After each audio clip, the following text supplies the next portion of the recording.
کہ نماز سے ایک بات تو یہ پتہ لگی کہ نماز مومن مسلمانوں پر فرض ہے۔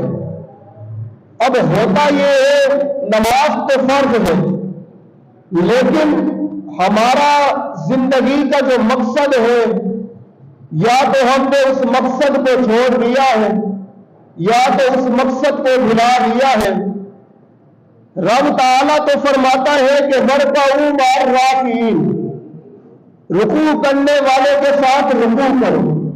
مفتی احمد یار خان نعیمی رحمت اللہ تعالی علیہ فرماتے ہیں یعنی رکوع کرنے والوں کے ساتھ رکوع کرو کا مطلب یہ ہے کہ جماعت سے نماز پڑھو۔ فرمایا کیونکہ جماعت کی نماز تنہا نماز پر 27 درجے افضل۔ قرآن